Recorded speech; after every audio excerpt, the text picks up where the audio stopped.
All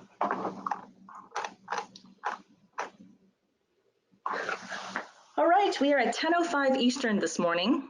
Wishing everybody a good morning, buenos dias, za'an, and assalamu alaikum on this Thursday, December 5th. It is my pleasure to introduce the purpose and intent of the Technical Assistance webinar series, go over a few housekeeping items pertaining to the GoTo training platform, and of course, introduce our presenter today, Dr. Dennis Rudnick. First off, a little bit about the Technical Assistance webinar series. On your screen, you will see the vision and mission of the overall Cultural Competency Enhancement Project. Originally, the Cultural Competency Enhancement Project, since 1996, has been supported to provide training services and technical assistance for community mental health centers and addiction providers throughout Indiana, training specifically for services focused on improving organizational effectiveness and efficiency in providing culturally competent services. Over this next 2 years, starting in July of 2019 through to July of 2022, our focus will be on really creating a vision, ensuring that persons of all cultures and ethnicities, partnering with local and state systems, are able to achieve equity in access, services, interventions, and outcomes in our systems. With the mission to facilitate cultural and linguistic competency strategies throughout Indiana state and local systems to improve outcomes for populations that are vulnerable to disparities and disproportionalities. This technical assistance webinar series starts today with a general mindset and frameworking around cultural humility. We will then have 8 additional topics specifically identified where we look at policy guidance, application, and impact in the community through discourse on the technical assistance webinars. A little bit of an overview on the technical assistance webinar for today. I'd like to introduce to everyone Dr. Dennis Rudnick. Dr. Dennis Rudnick is the IUPUI Associate Director of Multicultural Education and Research. He leads the Multicultural Leadership Empowerment Program, the culturally responsive teaching learning community, advises the multicultural peer educators, and provides multicultural resource materials to IUPUI students, faculty, and staff.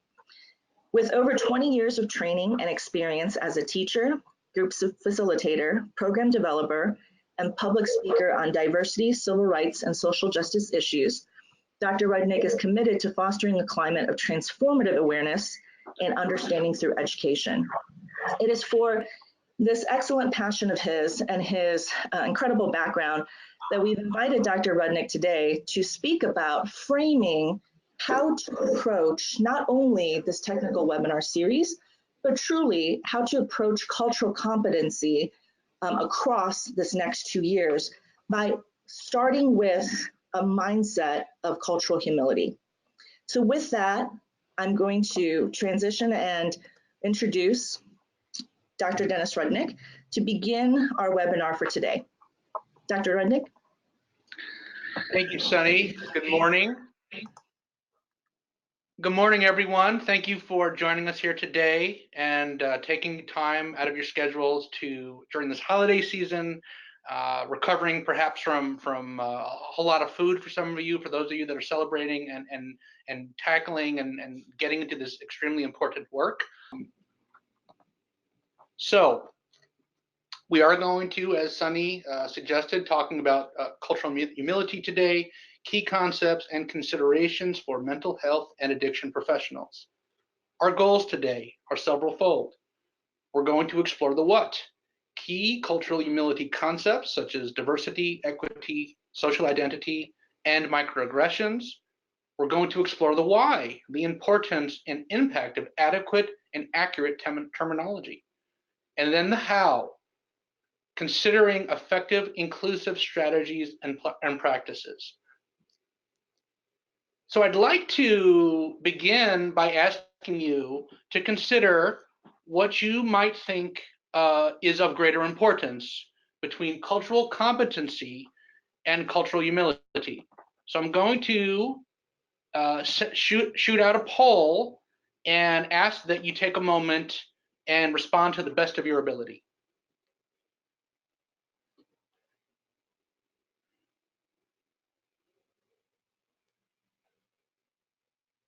Mm-hmm.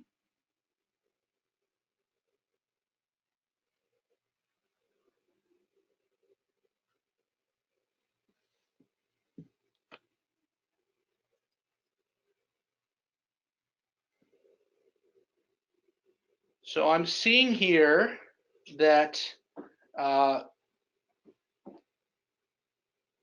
nearly 3/4 of you have responded to the poll, and I'm seeing an overwhelming response that both are equally important, with the only other selection being cultural humility being more important.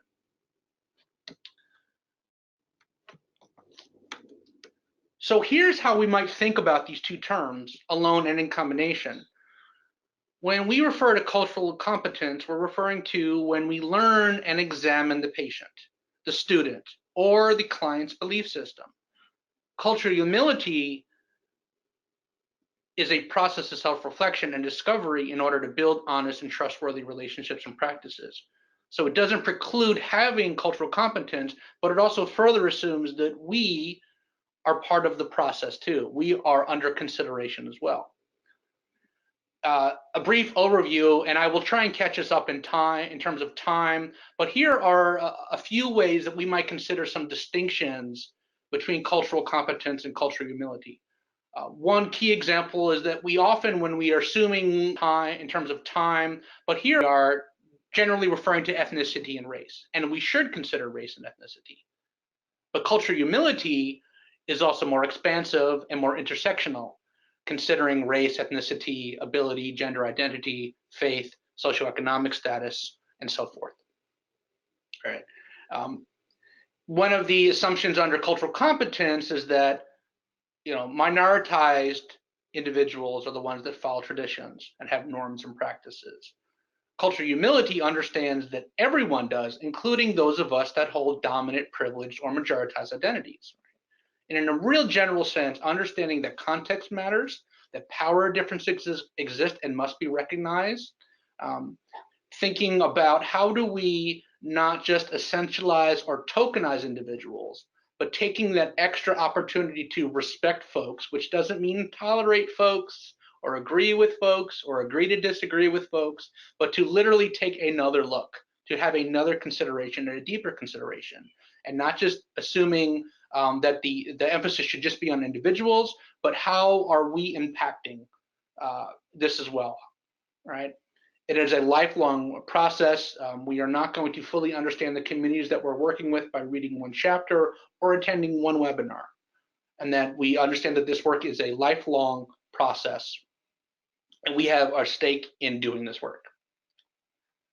So I'll ask you as a second poll to what you think might be some of the key challenges to considering your professional role, considering what we've briefly talked about. What are some of the key challenges to cultural humility? Considering for yourself in your professional role, what some of those key challenges might be. So thank you for those of you that submitted.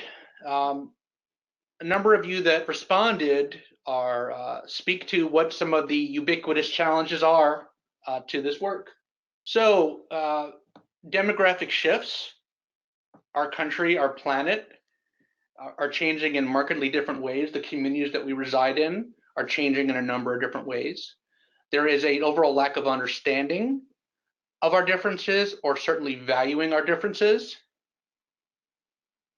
There are systemic inequities and the legacies of those inequities, right? Including us being in markedly different spaces and places. We have been stratified and segregated in markedly different ways from one another, so we don't have access to one another, and our resource allocations may be different, right? We can think about in our professional realms with respect to mental health and addiction, lower expectations for certain communities, right? In terms of biases, discrimination, and it is well documented, the inequitable pain treatment. We can think about Black women and their infant mortality rates. 243% more likely Black women are to die during childbirth, right? And one of the pieces to that puzzle relates back to bias and stereotyping, assuming that certain folks have higher pain thresholds, right? The day-to-day interactions of microaggressions, and we will talk about what those are in just a bit, and then really reckoning with our own complicity. It's one matter to attend to this work from a 30,000 feet view and consider ourselves in a role of our practitioners. It is another entirely when we consider our own professional roles, our own personal identities and experiences. And so the closer we get to the core of this work, particularly those of us that are committed to making the world a bit of a better place, which I would assume all of us doing this work are intended to do, this is where it can get out of a theoretical conversation when the rubber hits the road, so to speak, where it can get quite difficult. So I want to name and I want to honor that. There's an activity that I use in training with faculty, staff, students, and community members, and we won't go through this activity here, but I usually ask folks, I start by telling folks what my favorite color is. It happens to be blue. And then I ask folks all at the same time to yell out their favorite color, right? All at the same time.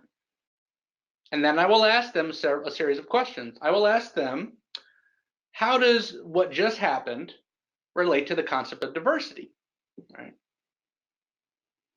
And they'll generally get to, well, we all have different colors and different use of those colors, and that's wonderful. Diversity is a necessary, essential component to maximizing our dispositions, our understandings, our collaborative enterprises, understanding self and other. Diversity is essential to human beings maximizing our potential, our capacity. It's necessary, but is it sufficient? And then I will ask folks about equity, right?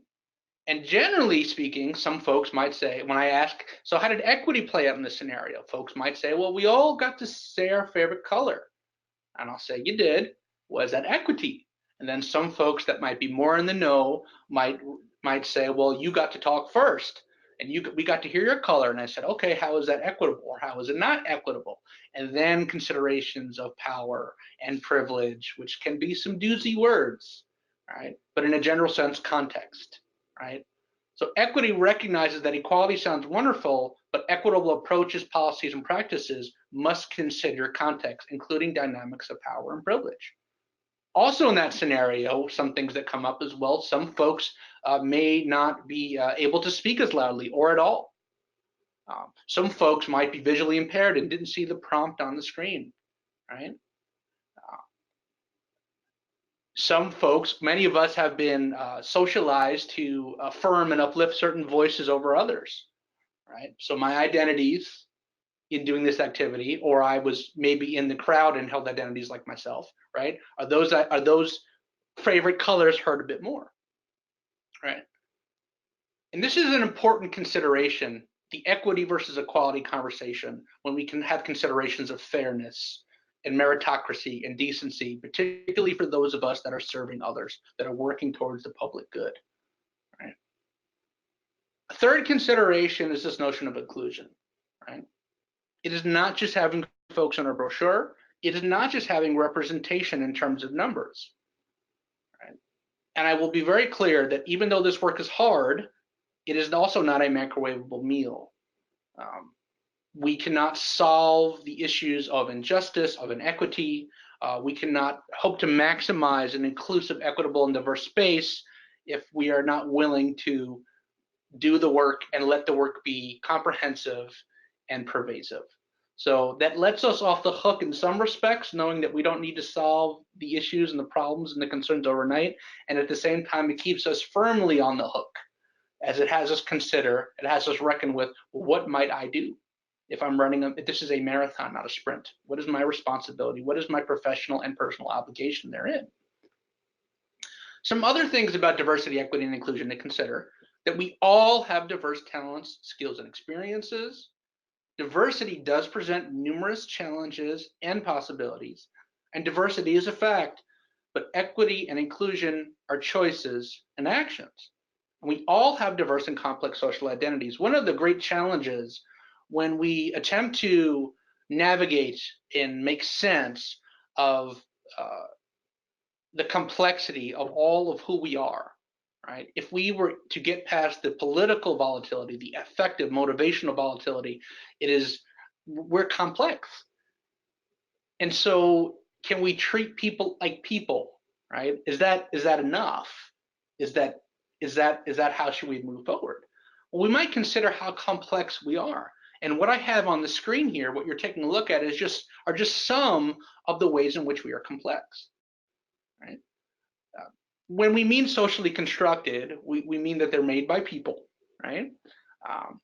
These ideas were created by people, but even though they were socially constructed and in many cases not found in biology, does not mean that they're not real. In the same way that the computer through which I am conversating with you all was not found in biology, people made it, and yet it has a purpose, a function, a value. We can think about social identities in those kinds of ways too. Even with our social identities that are more grounded in biology, like our biological sex, right? We can consider the ways in which men and women and intersex folks are treated vastly differently in medical settings, right? Social identities are self and societally ascribed categories. So to some degree, particularly for hidden or invisible identities, we might have some say over how we define ourselves, but they are oftentimes ascribed by society, right? These are social identities provide prescriptions for ways of acting, right? Many of which are normative to us, and so we may not consider what those actually are. Social identities can be real and perceived. For example, there are many Sikh Americans that often have to navigate Islamophobia. So even though they are not Muslim, based upon false assumptions, inadequate assumptions about a particular faith and culture, Sikh Americans too often have to be subject to patterns of Islamophobia, for example. They can be invisible and visible. I don't want to suggest that certain aspects of our identities have it worse than others, right? That's problematic. What we might consider is that we all hold multiple identities, and particularly for those of us that already have visible identities that have been minoritized in some sorts of ways, right? And perhaps they too also have invisible identities. I had a former colleague of color who was also transgender and wore glasses and had a wear a hearing aid, right? And so when they would go on job interviews, they would take out their hearing aid, wear contacts for the one time a year, even though with their stigmatism it didn't quite work in their favor. They would attempt to present themselves, express their gender in ways that wasn't who they really were, because they suggested they already had several strikes against them, right? So this is what we are not doing here is playing out the oppression Olympics. What we are doing is delving more thoughtfully, more critically, more holistically and pervasively about what we mean when we say social identities, right? Which can be hard to do because for many of us, we may have been raised, and maybe check in with yourself for half a second. Can we consider how we have been weaned, how we have been socialized to think, feel, and discuss such matters? Perhaps it was, well, we don't talk about such matters. We just treat people as people, right? So oftentimes, as we begin to reckon with this work, we are also reckoning with our own scripts, our own narratives about how we have made sense and wrestled with these scripts. Saliency of identity, right? If anyone has ever gone home to where they grow up, if that is not where you currently are, perhaps your accent shows up a bit more. I was chastised by my younger sister by pronouncing coffee as coffee recently, right? Because I haven't lived in New York in quite some time. If you've ever walked into the wrong restroom for half a second, right, your identity might be more salient. If you are the only person in the room that holds a particular identity, right, or this as well, right? You're going to think about your identities in certain kinds of ways, or certain aspects of your identities. Our identities shape how we perceive and make sense, how we perceive and make sense of the world, and also how the world perceives and makes sense of us. And that's important for us to consider, particularly for those of us that are in a professional capacity, because irrespective of who we are in terms of our moral fiber, our ethics, and our intelligence, and our desire to do good work, the identities that we carry will shape and inform the conversations, the interactions, the degrees of trust and trauma with the folks that we are working with. Right? And that's inescapable. What do we do with that? These are markers of relational positions, not essential qualities, right? Our identities are fluid and can change over time, and the meaning making that our identities can have can shift over time. For example, someone who is in the LGBTQ plus community, it is a lifelong process.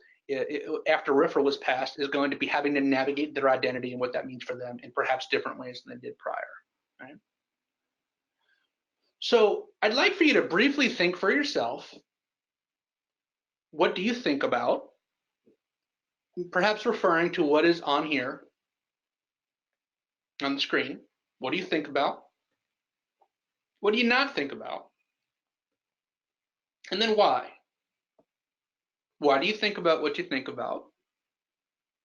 What do you not think about what you don't think about?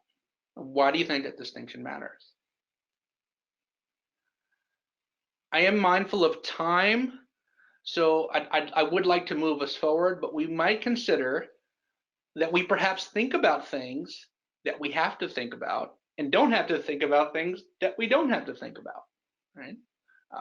For example, I would consider myself as much of a feminist as a man could be, and yet every time my wife and I purchase a car, when it comes to the finances, the eyes turn to me, right? Irrespective of who I am as an individual, right? I don't get off the hook for that, right? But other folks have to think about that all the time, have to navigate those considerations all the time. It's no one's fault. It's a little more complex than that. We might want to think about, based upon, in this context, what do you bring to work with you daily? The things that you think about, the things that you don't think about, the importance that are in, and how does that shape your role as a mental health and addiction professional? And if you haven't thought about it, it's not an indictment on you, but it means something. And for those of you who have thought about it to a degree, that means something too, right? So let's transition and talk a little bit about bias. Bias is simply a tendency or a preference or an inclination, especially one that inhibits impartial judgment. It's the conscious and subconscious processing of information. The subconscious attitudes and behaviors are referred to as implicit bias. Now, we all have bias, right?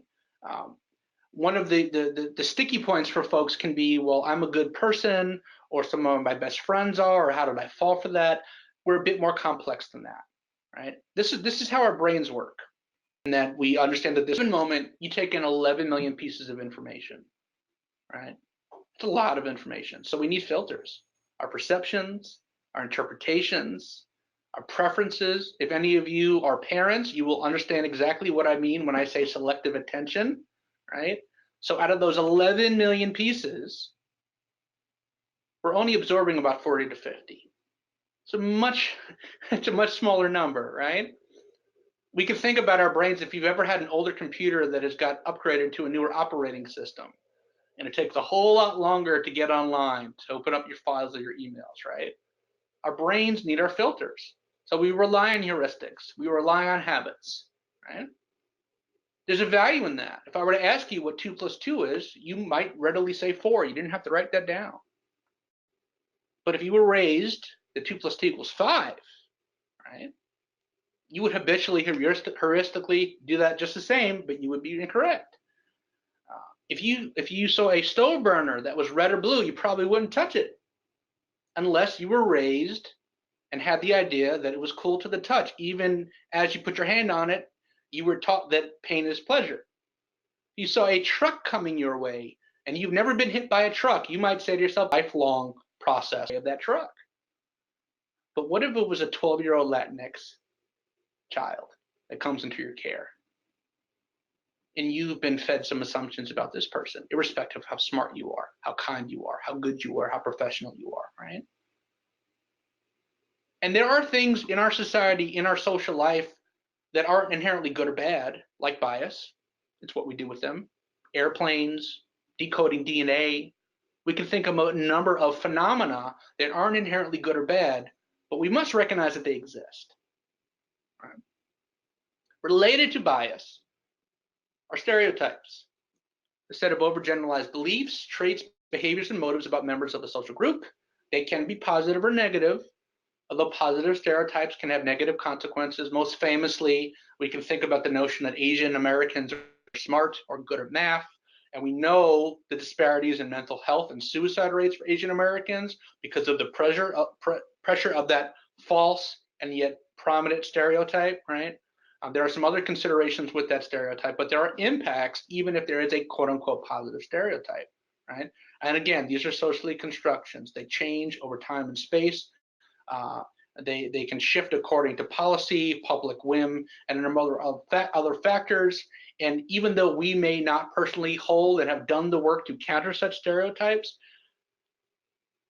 in many cases, the populations that we are serving, our colleagues in our offices, are too having to navigate a world where these stereotypes are hitting them at every beck and turn, right?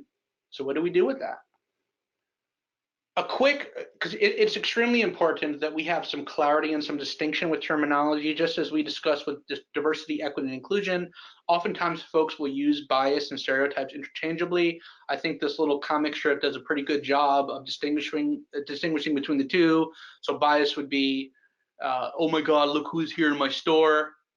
I would appreciate in the feedback, by the way, if the critiques are not about the character voices that I provided in this particular screen here. So bias would be, oh my God, look who's here in my store. And then a stereotype would be, all cat people must be very dangerous. Right? There are some things that we can do to mitigate against our bias and stereotypes. One would be recognizing and accepting that you have bias. Right? Develop the capacity to use a flashlight on yourself. We're all very good at dispensing advice or critique to our fellows, either directly or triangulation wise, right? Do we have it in us to do the work ourselves? Right? Practice constructive uncertainty. That simply means that you don't need to have the answers to do the work. There's value in not knowing. So when we go back and we talk about cultural humility, it does not require having read a chapter on every particular social identity group or community member that you may come in contact with. It's recognizing that you don't necessarily know, being humble about that, and willing to do the work anyway, right? Related to that is the notion of exploring awkwardness and discomfort. Minoritized, disenfranchised, oppressed folks do not have the luxury of walking or existing without some degree of awkwardness or discomfort. And so if we are serious about engaging in this work, about exploring what it might mean to enact cultural humility, we might consider in what ways can we do so in a way that allows us to put our foot in our mouth, right? To be vulnerable, because we're often asking that for vulnerable populations, right? We can think about engaging outside of our circles. In your personal lives, if you were to get married tomorrow and there was a wedding party, what does that wedding party look like? If you were to die tomorrow and you had to cultural humility bearers, what do those folks look like? What identities do they hold? Who are the people in your neighborhood? Who are the people at work that you talk a little longingly with at the water cooler or have a drink or lunch with, right? And what's really important about this is if we are attempting to expand or engage outside of our circle, the how we do that is equally important. We have to think about the weight of labor that minoritized folks have historically and continue to play in terms of being educational avatars for the rest of us, right? So what if I wanted to learn more about folks in the African American community, right, and their experiences, I am not going to go up to an individual and say, hey, I want to learn more about your people, right? And perhaps maybe a bit hyperbolic, but at the same time, this happens all the time, right? We want to be really careful not to perpetuate the inequities with respect to intellectual labor, and we want to be really careful not to tokenize and assume that folks are representatives of an entire community, right?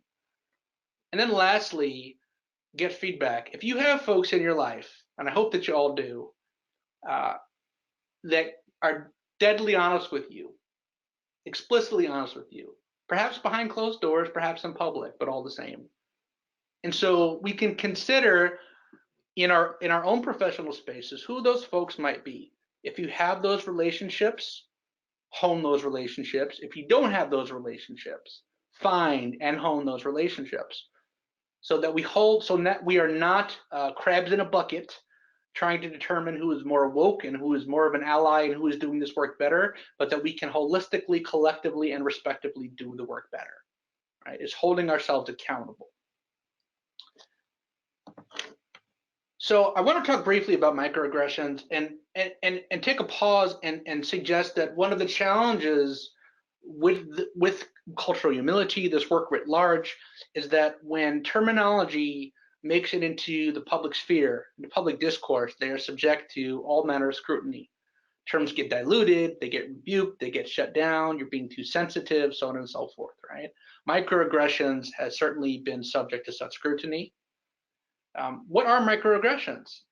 They're the everyday slights, indignities, put downs, and insults that communicate hostile, derogatory, or negative messages to persons based on their marginalized group memberships. Now, we can all be discriminated against. We can all exhibit bias, right?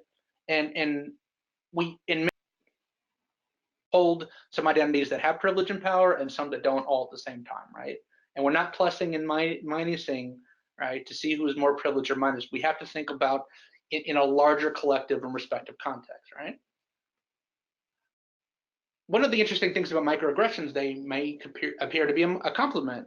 You're so well spoken. I like your hair, right? But these can contain a metacommunication or hidden insult to the target group to which it's delivered. Why would you assume that I'm not well spoken, right? Oftentimes, microaggressions are unconscious. It does not require consciousness for them to happen, right? It does not require intent either. An analogy that I think makes sense to many of us is if I were to hit someone with my car, whether or not I meant to hit that person with my car certainly matters. It matters, right? If I meant to hit you with my car, I probably should not be on the road or in society for that matter, right? But if at the end of the day, my intentions of whether or not I meant to hit you with my car take precedent over how are you after I hit you with my car, right? I didn't mean to, and I feel really guilty about that, so I'm going to get out of here, right? Meanwhile, you're on the side of the road in pain, and maybe your leg's some other place, right? And so the I didn't mean to or I didn't know can often get in the way with us reckoning the harm and the trauma and the impact that we may have had on folks, irrespective of whether or not we meant to. Right? There's a cumulative effect, and this is part of why it's important to distinguish that between just being discriminated against and the aggregate effect. There's a wonderful video that in most cases has a bit of foul language called "Why Microaggressions Are Like Mosquito Bites" that I highly recommend. Or how microaggressions are like mosquito bites that I highly recommend everyone take a look at, that will describe the impact, the aggregate impact, far better than I am doing here. But it's a cumulative effect, right? It's happening again and again and again, and for multiple sources in multiple places, right? And then when folks have the audacity to say, stop poking at me, why are you being too sensitive, right? You're overblowing it. Or I'm one of the good ones, so that's okay, right? And again, that may not be something that you do as an individual, right? And that's important to note. But many of the folks that we're working with, that we're serving, are dealing with that for some other folks, right? And that's going to impact the interactions that you have with them, right? The levels of trust and so forth. One way to think about microaggressions is that it's similar to carbon monoxide. They're invisible, but potentially lethal. Continuous exposure to these types of interactions can be sort of a death by 1,000 cuts to the victim. We know some of the disparities in health, mental and physical, emotional health, right, have to do with access to resources, where you are socially located, and a number of other factors, right? But there is a bevy of documented research on the disparate health impacts of folks based upon their interactions with microaggressions. There's psychological impacts, there are physical impacts, there's inequitable treatment, including in healthcare. Mark who belongs and who doesn't, who is worthy of empathy, care, and resources, and who is not. There is something that you can do, I want to note that we provided some resources. I'm going to talk you through a more generalized approach in terms of when you have an interaction occur to you or you witness a microaggression happening. And so this resource by Souza will be provided. It's provided in the references here, and we've also provided some links to some other communication tools that go into greater depth about some strategies that you might be able to take.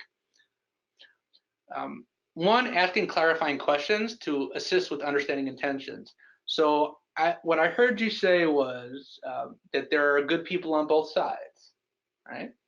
And somebody might double down and say, yes, that's what I said. Or somebody might say, well, no, that's not what I meant, right? And you're coming from a space of curiosity and intent, and you're allowing them to sort of name their stuff. And for you, starting from a space of questioning and problem posing, allows the person who has enacted the microaggression to do the heavy lifting, which is necessary for those of us that are trying to rid ourselves of this work, of these concerns, right? Coming with a perspective of curiosity, not judgment, right? We want to assume good intentions, even though intentions are only part of the equation. But coming with that perspective can help us determine whether or not this person or this individual, the situation is worth staying in the fire in or with, right? Telling what you observed as problematic in a factual matter. When you discredited or treated that particular client in a different kind of way because she was wearing a hijab, and I found that frankly very offensive, and we have a professional responsibility. And then exploring the impact of that, right? How do you think your actions contributed or not to our organization, our roles, our responsibilities as mental health and addiction professionals, right? Have you considered the impact on the communities that we're serving, our reputation, your professional reputation? Owning your own thoughts and feelings around the impact. This is important, right? We don't want to just reduce this into a history lesson or sort of putting yourselves above the fray. I have had some work that I've needed to do around these issues too. I understand that this is hard work, but I really would like you to consider how you might do this differently, how you may have caused harm to an individual, irrespective of whether you intended to or not, how when folks are making jokes, right, how it might be funny to you, but it's not funny necessarily to other people. And then ask the appropriate. I'm a firm believer, I have a colleague, Amanda Bonilla, who always stresses that behavior communicates value, right? And so we want to make sure that we're not interrupting behaviors in the immediacy, that we are working towards a collective enterprise of a shift in culture. And that's what I want to know. That's one of the hardest things to do with this work, right? The changes when we become more culturally humble don't always necessarily show up, at least not directly, at least not immediately, in terms of yield with respect to an institution's equity and inclusion report, right? The work is perhaps more challenging in that respect, but all the more necessary because we can change policies, we can change practices, we can change procedures, but the cultural work, the individual, respective, and collective cultural work is frankly what's the hardest part to do with this work. There are some things that you can do to affirm folks. We know for many of us who are in positions of counseling, our mentors, and any kind of that are leaders or managers, know that sometimes it's not about relating your story to the story that they've shared. Sometimes folks just want to be heard. Sometimes folks just want a voice to know that they've been listened to and affirming their experiences. So can we be equitable and think about our colleagues, our patients, our clients, our communities that historically and currently have not been heard? And can we attend to the extra time? So what I heard you say was, right? And thank you for sharing that. I appreciate that. This might seem very 101, people 101, but there's somewhere along the way we as people have forgotten to do the most basic work. And being culturally humble is admitting that at a most basic level, we've got some work to do, right? Recognizing and validating experiences. You don't have to necessarily walk in someone's shoes to understand and validate their experiences, right? Right. This is not about tolerance. It's about respect. It's taking another look, right? I would hope that we are at a place where we want to do more than just be tolerated, right? I tell my son every night before I put him to sleep, I love you, son. I tolerate you, Dad. Nobody wants to be tolerated, right? Affirming emotional reactions. I think one of the greatest disservices that we do as people is that we discount our feelings. We discount our emotions. Among other moves, that is a highly racialized and gendered move, right? When we don't consider our affect and our experiences, it's also highly illogical. Going back to the example earlier of putting your hand on a hot stove burner, right? When the coils touch your fingertips, your first reaction might not necessarily be, okay, some synapses are firing to my brain, my pain receptors that are going off. No, you're probably going to say a word that would not be appropriate for this webinar, right? Our bodies react to our senses, and then we process cognitively, right? So it's illogical to not consider our emotions. And I hope some of what I'm saying here is not just for us to internalize for our own understanding, but I hope that I'm providing some examples of some communication strategies that you might say with colleagues, with folks in your own family, perhaps, in anywhere in your personal professional spheres, that could be some degree impactful. To that end, I'd like you to briefly think about what's up here on the screen. We're talking about privilege. And there's a quick definition: privilege being unearned access to power based upon membership in a dominant, social group. And it has a number of social identity categories that might be considered privilege in this society, right? And I do want to point out that you can not have privilege in some areas and still be privileged in other areas too, right? You wouldn't know it over the webinar, but I happen to be ethnically Jewish, and I have experienced some degrees of discrimination and bias and so forth, right? I am still, other than that, I could tick off all the boxes on here. And again, this is not a race. This is not the oppression Olympics or the woke Olympics. But these identities mean something for me, right? Irrespective of who I am as an individual, it has granted me certain kinds of positional access. It's given, part of why we're having this conversation is because of policies that allowed my family to access home loans, that enabled a family business, to enabled me to go to graduate school, and for me to be in this room having this conversation with you, irrespective of how hard I worked, right? So I'd like for us to think about for a moment, like, what does it mean to move beyond guilt and shame, and why might that be important? Because when we talk about privilege, right, we can feel some guilt and shame, right?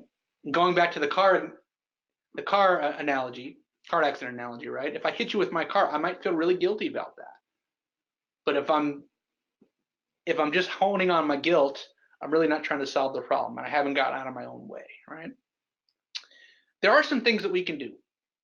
Getting to know your communities, and I mean really getting to know them, right? Find out where the folks, the places of worship, the groceries are, the civic meeting centers, who are the community leaders, and when appropriate, find ways to get into those communities when and as appropriate, right?